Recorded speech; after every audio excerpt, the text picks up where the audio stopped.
Bonjour à toutes et à tous, bienvenue sur votre chaîne d'information régionale en ce mardi 11 juin. Ravi de vous accompagner pour tout voir, tout savoir de l'actualité du jour. Ça commence, vous le savez, par vos prévisions météo. Avec un peu de répit, une légère accalmie tout de même ce matin. Enfin une amélioration, le retour du soleil ce matin dans la région. La journée va plutôt bien démarrer. Sous un beau ciel bleu, rapidement, malheureusement la mi-journée, les nuages seront de retour. Avec même quelques averses de nouveau possibles localement. D'une manière générale, l'ambiance reste assez fraîche aujourd'hui. Pour les températures, comptez 18 degrés à Lille, 16 degrés sur le littoral. La météo complète après ce journal. Dans l'actualité, on ne passe pas à côté de la Coupe du Monde féminine de football qui a débuté bien sûr vendredi par la victoire de l'équipe de France contre la Corée du Sud, 4-0. Les Françaises déjà de retour sur les terrains demain soir face à la Norvège et peut-être l'ignorez-vous, mais la capitaine des Bleus est nordiste, Amandine Henry, 29 ans, est née à Lille. Elle a été formée notamment à l'Homme, Lambersart et Hénin-Beaumont avant de partir à 15 ans pour le Centre national du football de Clairefontaine en région parisienne. À Lambersart, Maxence Loz a côtoyé Amandine Henry chez les jeunes. Il se rappelle d'une joueuse qui avait déjà toutes les qualités d'une championne. À l'époque, l'adolescente était la seule fille de l'équipe, ce qui n'a semble-t-il jamais posé problème. Explication au micro d'Edil Gunay.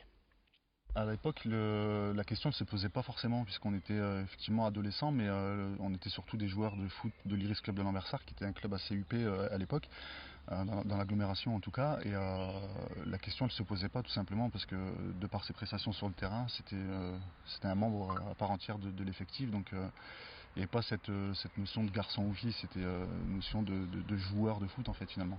Elle avait même carrément un des meilleurs niveaux de l'équipe, si ce n'est le meilleur, et elle était meilleure que beaucoup de garçons dans l'effectif. Sachant qu'on était en plus en 13 ans division d'honneur, donc c'était le plus haut niveau pour cet âge-là, et elle faisait partie de l'effectif de manière indiscutable, quoi.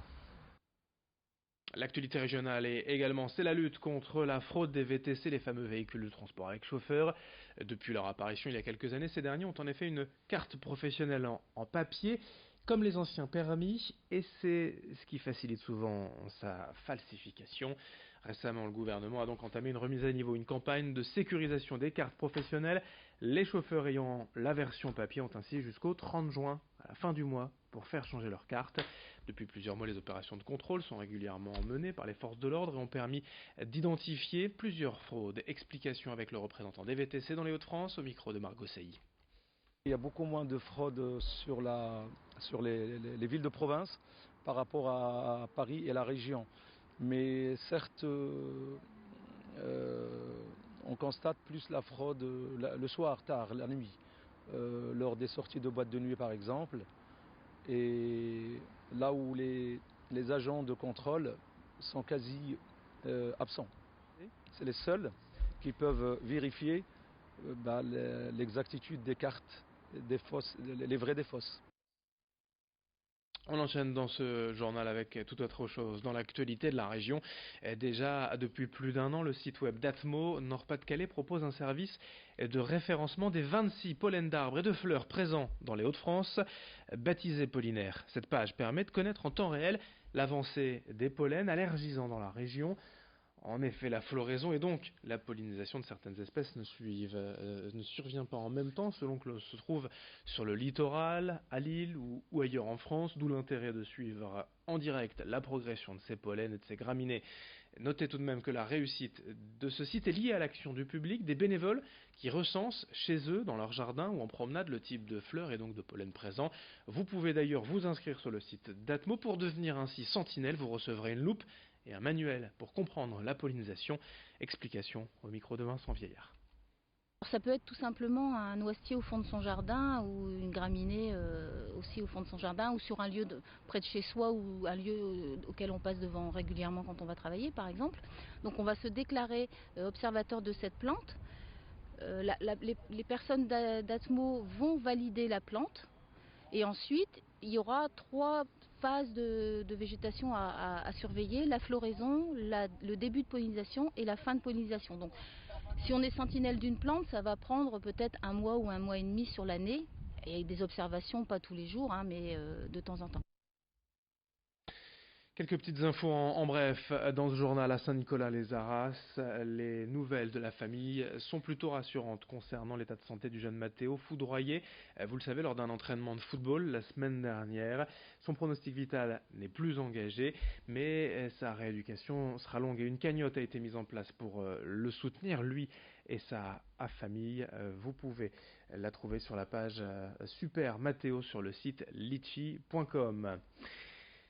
Au cœur du mois de juin, quelques semaines après les vacances d'été, l'appel aux dons en urgence de l'établissement français du sang. Les stocks, comme souvent avant l'été, sont au plus bas et les vacances laissent craindre le pire. N'hésitez pas à aller donner votre sang, c'est important. Il en faut 10 000 par jour en France. Il y en a forcément près de chez vous. Tous les renseignements sur don200.efs.fr. Et puis on termine ce journal avec une nouvelle recette des Sœurs du Hamel. Ces 5 nordistes originaires de Roubaix qui viennent de publier un livre de recettes.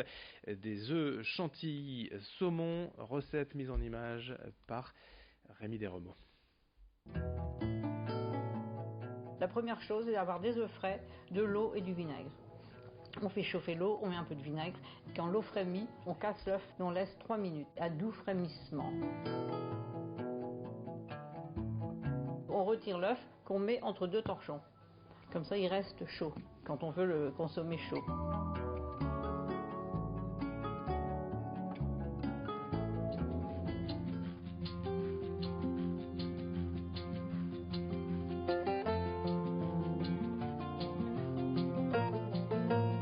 On commence évidemment par fouetter la crème liquide ou crème épaisse, dans laquelle on a mis un peu de citron, du poivre, du sel. On fouette. On ajoute dans la crème qu'on a montée en chantilly une tomate qu'on a pelée, épépinée et coupée en tout petits morceaux. On ajoute également le saumon fumé qu'on a coupé également en petits morceaux. Beaucoup d'herbes, ça peut être de la ciboulette, du persil, un peu de cerfeuil. Et voilà, le tour est joué. Après, il suffit de mettre une cuillère de cette préparation sur l'œuf poché qu'on a mis ou dans une petite coupelle ou sur un plat ou sur une feuille de salade.